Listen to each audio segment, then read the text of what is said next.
Hey, welcome to Peep Show Talk number 14.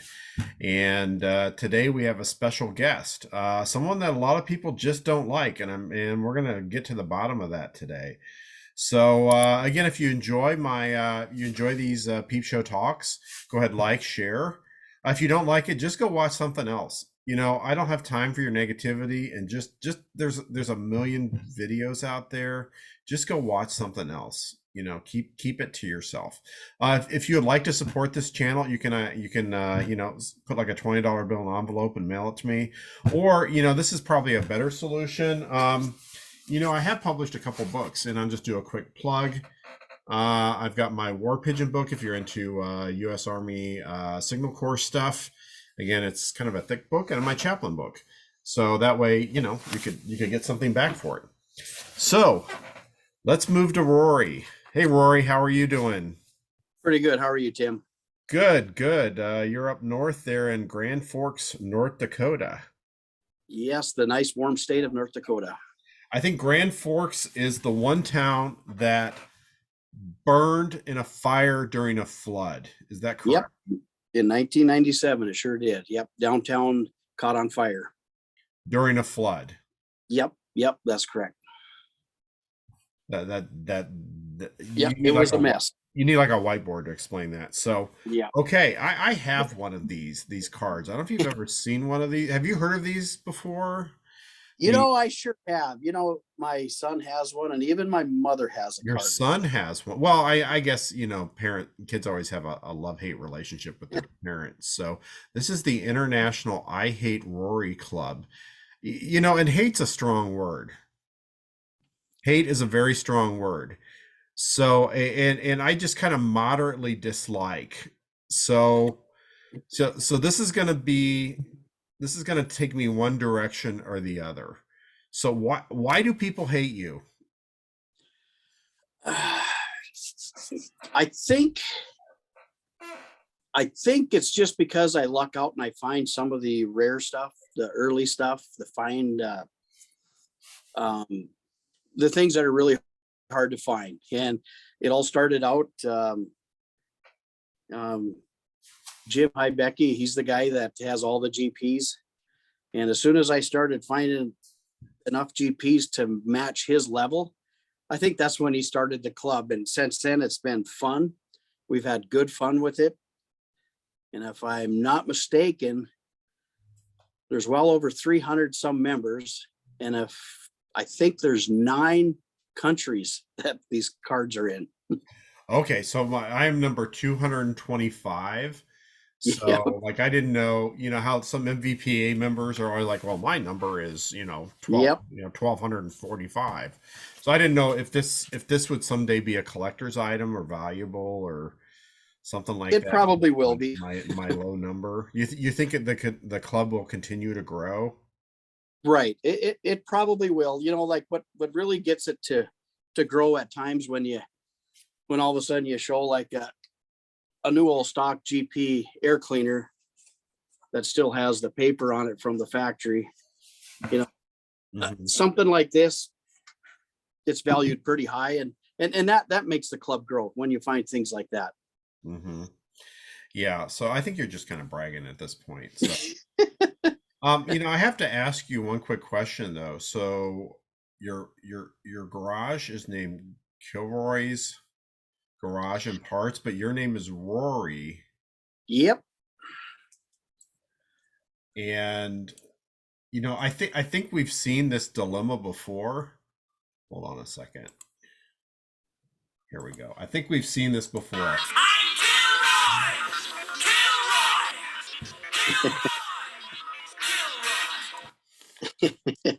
So are you Rory? Are you Kilroy? Are you Mr. Yep. Roboto? Which one are you?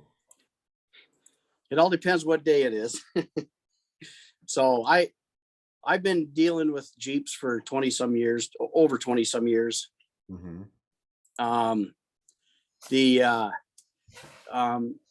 The gentleman in the western part of the state named Don Denning, he's the one that actually started Kilroy's after he bought out a whole bunch of parts from me. Mm-hmm. And my shop was called Kilroy's a long time ago. That's what I just nicknamed it.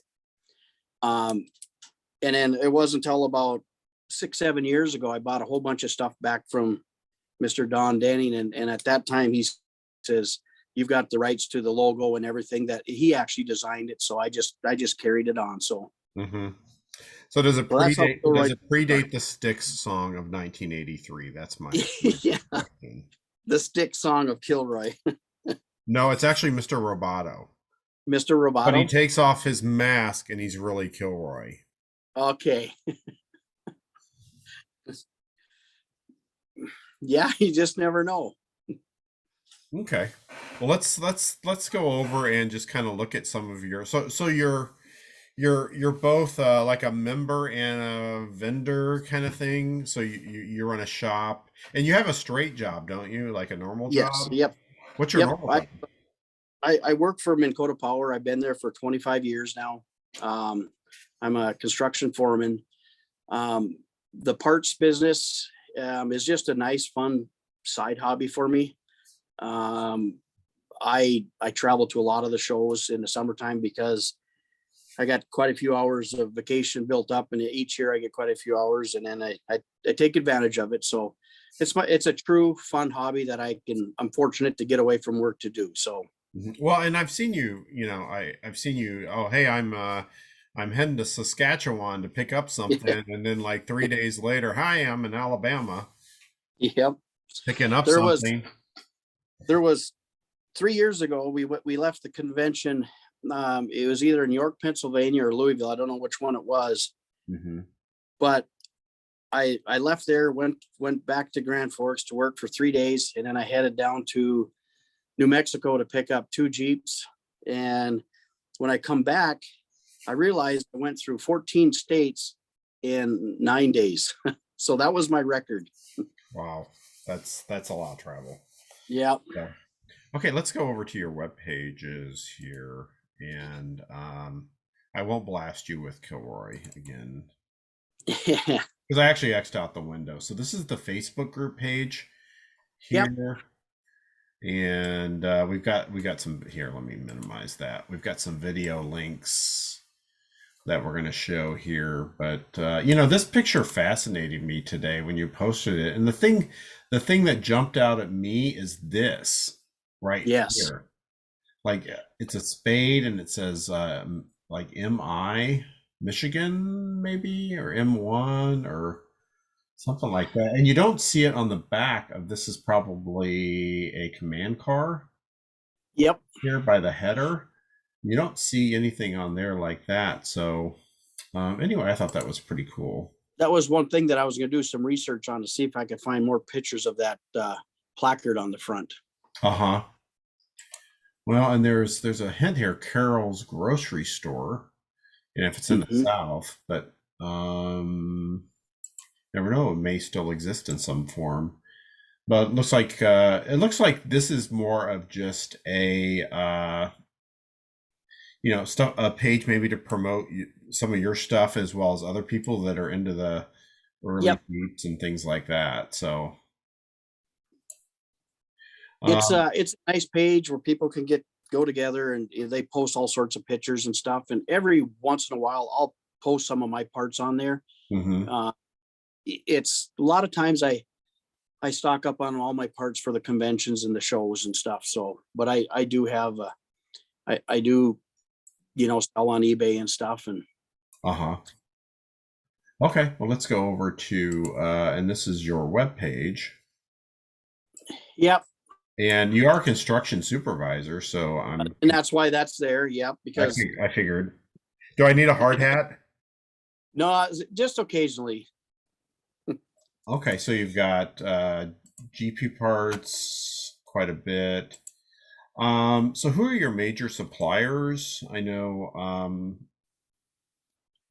So when I first started a long time ago on the GP, I started casting my own parts way back, and then I got involved with Joel's Motor Pool. I'm dealing with a lot of the GP, the full line of the GP parts for the Joel's Motor Pool stuff.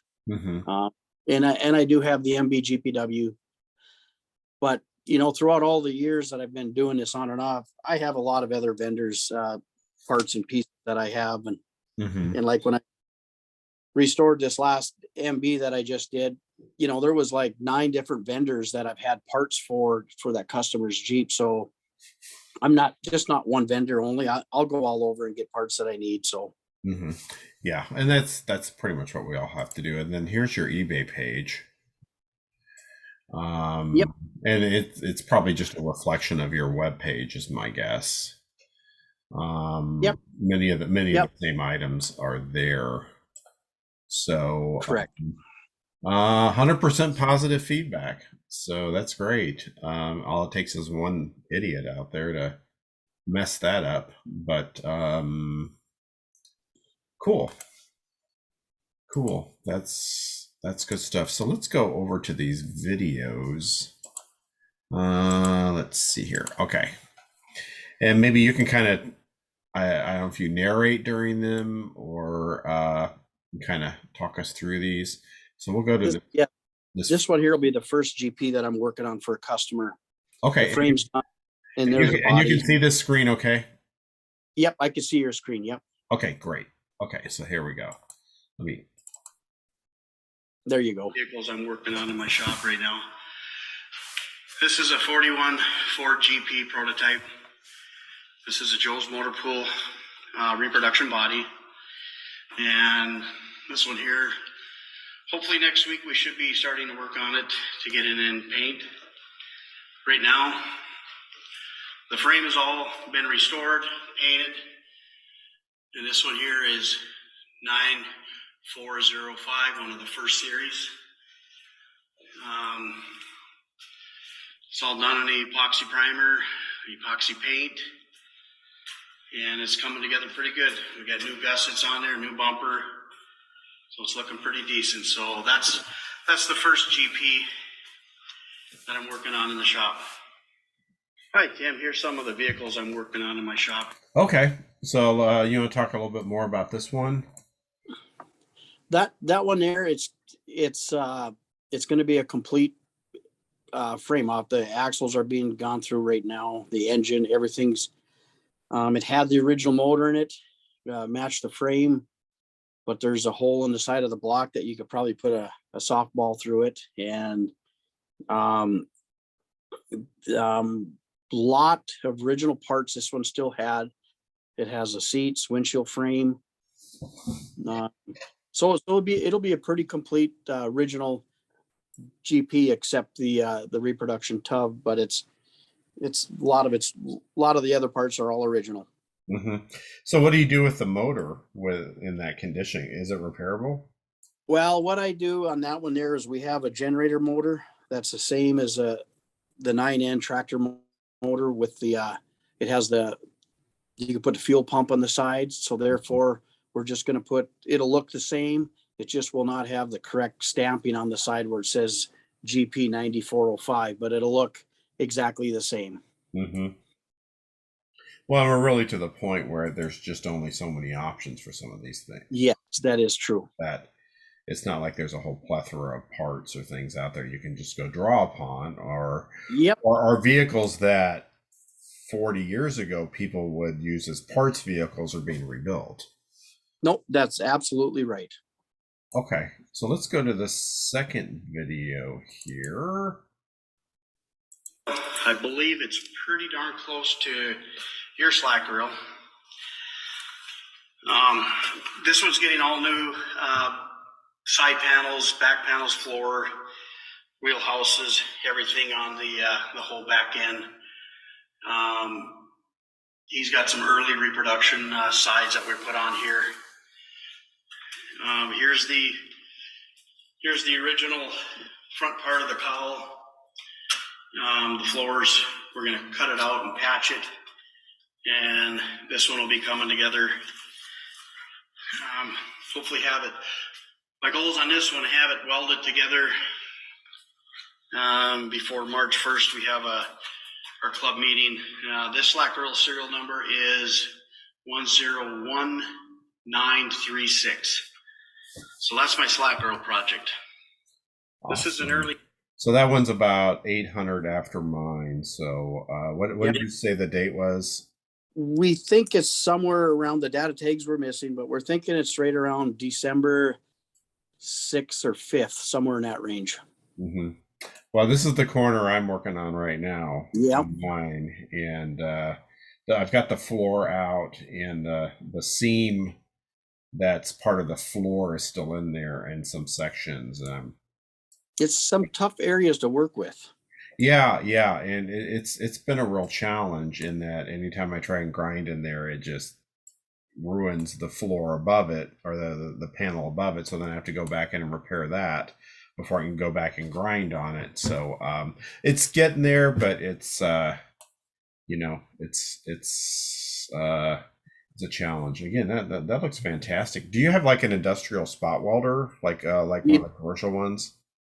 I do. I have one that's probably 50 some years old. It's Italian made spot welder that it's heavy duty. It's 240 volt, and it does a nice, I wish I had some of the newer ones that they have that are a little bit easier to use, because this one's pretty heavy, but it gets the job done. Yeah, I'm not too far from doing this, although I'm going to replace this side of my cowl. The lower cowl, but I've got to make that cut line right there, and also the cut line up there. So, and save the hump. So, let's see here. Oh boy! So that would be the what's left of the step. Yep, on the passenger side, yes. Yeah, my steps were completely gone. Yeah, and I've got the new SGI panels. Yep. There, and in fact, today I just ordered the driver's side rear panel for that. And, nice. So let's see here. And it's then, always nice to see that original green paint too, like on the front. Oh yeah, mine has got emerald green with OD green, and then you run into some primer. So I was going to try and save the riser on mine, because let's go back a little bit. It basically is there, sure, up to around the half moon in the front. But now I'm thinking, right now I'm starting to think I just need, it's basically gone over by the sump, about halfway to the sump from the half moon. It's just gone. But I'm thinking now I'm just going to replace that whole piece. But okay. And those are the tough decisions a guy's got to make, either save what you have or just finally replace it, Okay, so let's go to, I don't think we've seen this one. So this GP is the second one I got in my shop right now. This is one of the rare ones. It's whoa. made. The wheels are broken on it. we hit a bump. Yeah, I would say so. It's a 4-wheel steer GP. This one's documented. We have the original hood numbers on the hood to prove that this was 100% the original 4-wheel steer GP. I'm doing this for a customer out in the East Coast. The frame's already been gone through quite a few years ago, but we're going to go through everything, and we're going to put her back to pretty much original. This GP, in testing, this is one of them that they extended the pintle hook on the back because it was dent in the body. And to do that, they had to weld a tube in, cut all this open, and you can even see the original piece of metal where they welded right back in to try to fix it 20, 30 years ago before they knew.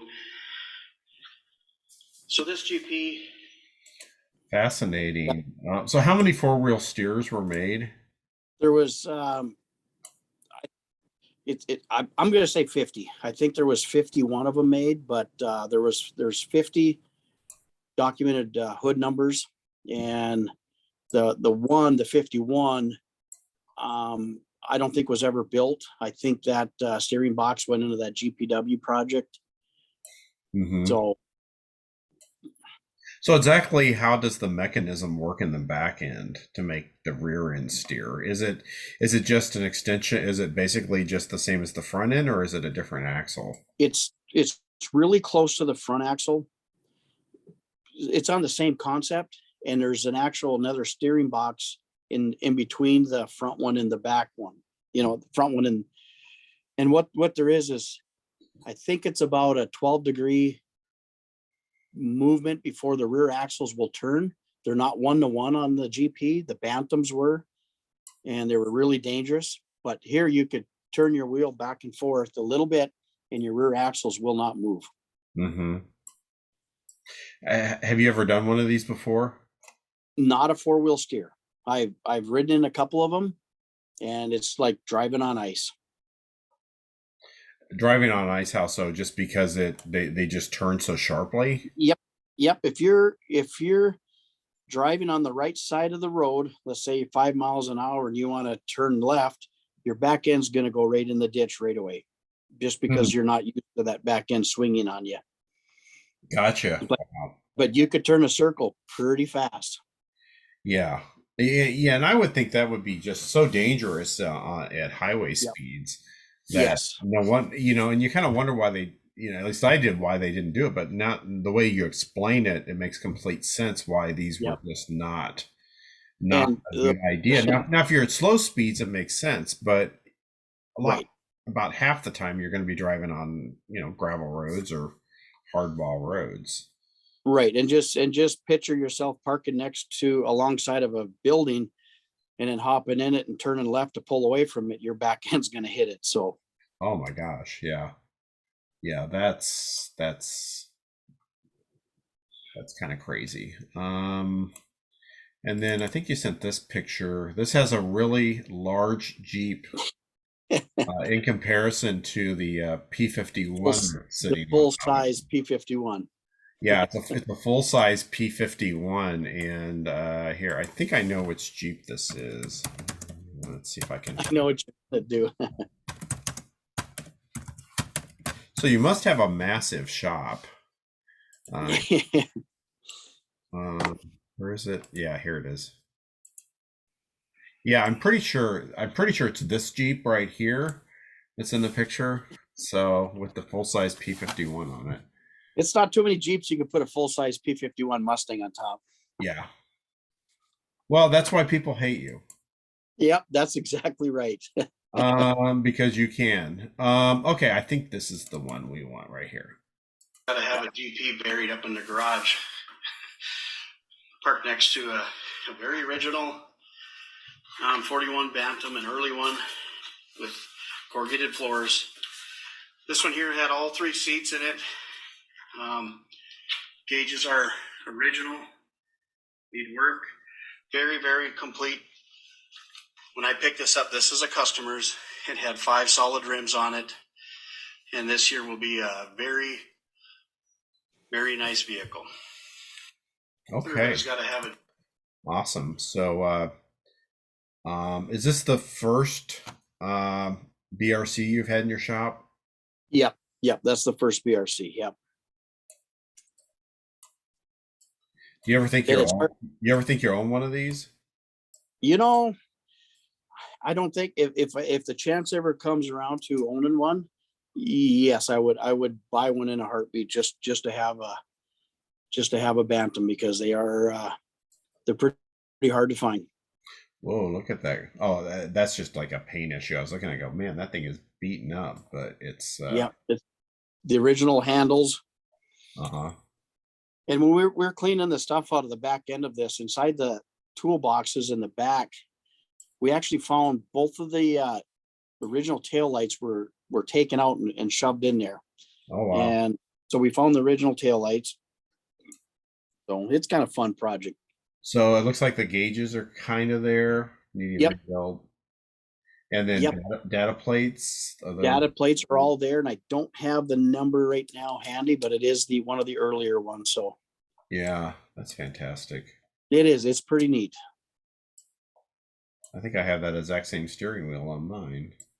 Yeah, and the funny thing is with this GP, or I'm sorry, this Bantam, is the owner that had it originally, supposedly he had 2 of them, and we could never find the other one. But this Bantam here, has 2 Bantam fuel tanks. They put a Bantam fuel tank on the passenger, underneath the passenger seat Oh, also. yeah, I see that. So it's extremely hard to find one Bantam fuel tank. Now this one here has 2 of them in it. So that leads us to saying that there is another Bantam out there. Uh-huh. So I wonder, are you, I'm guessing you're gonna just put it back to having a single? Yep, correct. Uh-huh. Yeah. Wow. Um, and did you have an MA in your shop at some point, or do, or Yes, store, or- we are making a MA reproduction. Oh, that's right. We're putting it on a CJ2A early column shift chassis. Uh-huh.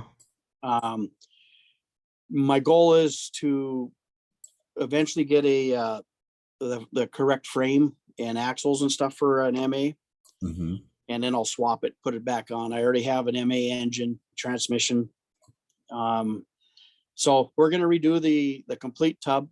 I got a tub from overseas, and it's gonna look original from the tub up, basically the whole body. And Jake and I are gonna use this on trail rides. We're gonna drive it like a CJ. Mm-hmm. You know, one of my first Jeep rides actually was in a Willys MA. Really? Yeah, it would have been in the fall of 1983. I was at a World War II reenactment, and we were loading up for to move to the field. And the guy said, "Yeah, I get in the Jeep," and the guy's like, "Yeah, this one's a little different. This one's a lot older than the other ones, and it had a different front end." I remember it was a Willys, and it's a Willys MA, and it was Wow. Carol Venable had it. Okay. And that would have been in the Armed Forces Museum in St. Louis. If you saw my video about the USS Inaugural, which was the minesweeper on the St. Louis River shore, it's like the same guy who was I'll be involved darned. with the gun that disappeared and some other stuff. So, but you know, it seems like you specialized in GPs, which is great. But I mean, there were under 5,000 of these built. You know, it's like there were twice as many DeLoreans made as GPs. Yep. So, like you're specializing in this, but it's a fairly closed marketplace, I would think. Yes. The thing is in the position I'm at, it seems like I know where a lot of the GP customers are, because sooner or later they call me to look for parts and stuff like that, which is kind of nice. You know, you get to know these people, and we're all good friends. We all get along good, and it's just a good community. Mm-hmm. Yeah. Let's see here. So, now you had some other vehicles. Didn't you have a Weasel that you recently sold? And Yep, I have it in the garage next to the Bantam right now. It is one of the last Weasels built. One of the last couple days in production. I think there was only like 30 other ones that have a higher number than this one, and it's very original. And that one there's heading out east, Pennsylvania area or New Jersey area. yeah, well, it's probably going to Tipton's yard because It's going to end up there eventually. It'll end up there first. Yep. yeah, because every Weasel goes through his yard. So It sure does. I don't know if you saw my Tipton parody, but Yeah. cool. So and you go to a lot of different shows and things. So like what are some of the shows that you typically go to? I've been going to the Plymouth, California show in April. I believe this one here this year is the last week in April. Mm-hmm. And then this year we're going to try to do the Findlay, Ohio show. We'll do the national convention. I haven't missed one in quite a few years. We do the Wisconsin show in the fall. And usually we try to do our North Dakota club. We do a trail ride. We usually all get together there Might even try to get to the Kentucky show this year, or this, I think it's in October. That Mm-hmm. The one be a that bunch of, Mario was talking yep, about a couple weeks ago. yep. And Cool. most of them I'll set up parts at, but the Wisconsin show, we set up parts, but we just like to have fun. We like to drive the vehicles and have fun, and, you know, put a sign on the table. If you want anything, give me a call. So it's pretty laid back. Mhm. Well, so besides the Weasel and the Jeeps, do you have Dodges? Any other MVs? You know, I have a really nice WC56 command car. Chevy 1.5 ton trucks. I have a couple, three of those. One really nice one. Basically, that's about it. Jeeps. I've got quite a few Jeeps around here. I think GPs. In my storage container right now, I have 3 of them are customers, and I think I probably have 10 GPs on the property right now. Mm-hmm. So, Wow. So what got you into Jeeps? well,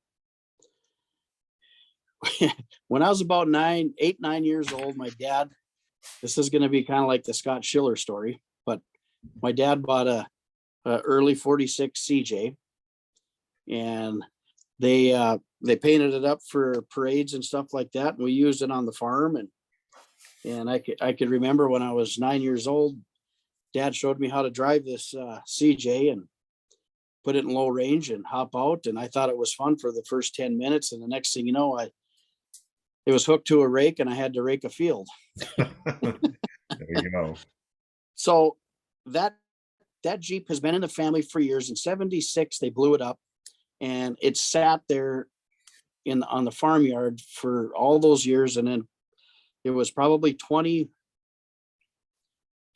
26 years ago, I brought it back to Grand Forks, and I completely went through it. And to this day, that's the same Jeep that I always take on our trail rides. And we got all these other ones around here. That's my baby. So That's your go-to.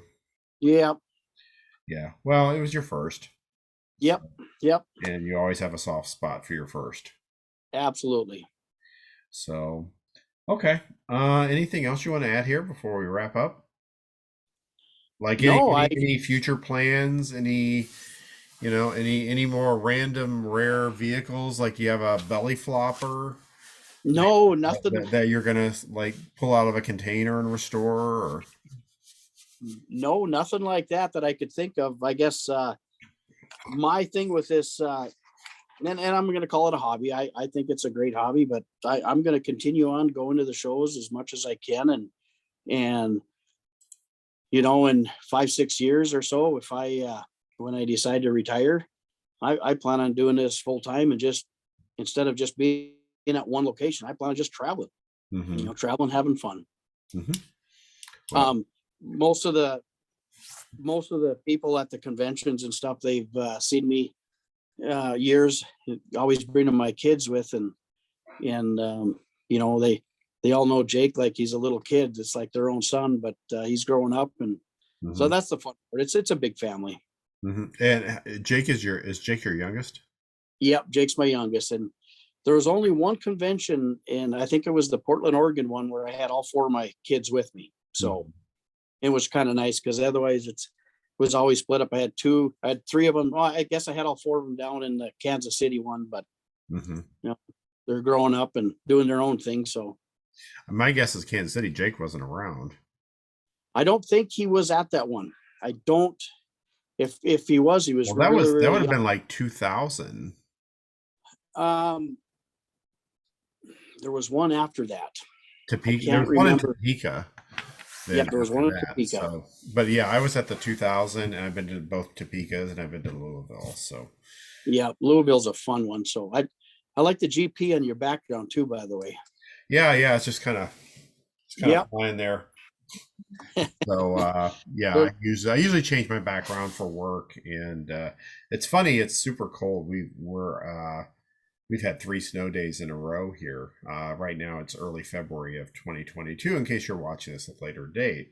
So we've been out of school now for 3 days, but my background picture is like of the school on like a warm and sunny day. I'm like, hey, we didn't get any snow out here. Everything's great.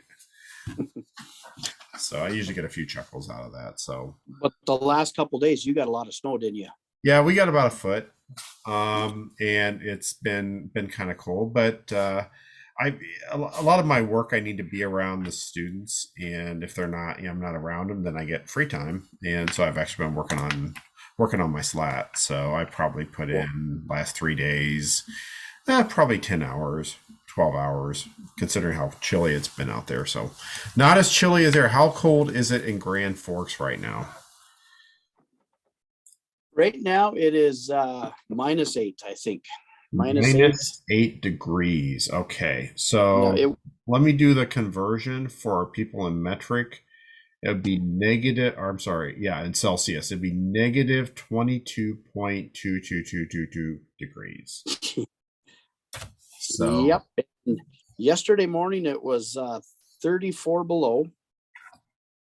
And on Tuesday coming up, it's going to be in the positive 30. So we'll be in t-shirts. so 34 below would be 36 degrees Celsius. Negative. Yep. Yeah, That's it's crazy. fucking cold. It So, is cold. are you able to really do much work this time of year? Well, I've got a heated shop out here, and what we do at work is we actually work inside, where we build control houses inside of a building, which is really nice. So Mm-hmm. so 68 degrees inside, it's pretty nice. Yeah. Yeah. Okay. Well, cool. Well, why don't we go ahead and wrap this up? Hey, Rory, thanks for dialing in here on this cold winter night, and I appreciate you coming on. And so again, if you enjoyed this episode of the Peep Show, like, share, send it to your friends. If you don't like it, just go away. Just go away. So anyway, so thanks to Rory for dialing Thanks, in. Tim, for everything. Yeah, and I will catch everyone on the next one.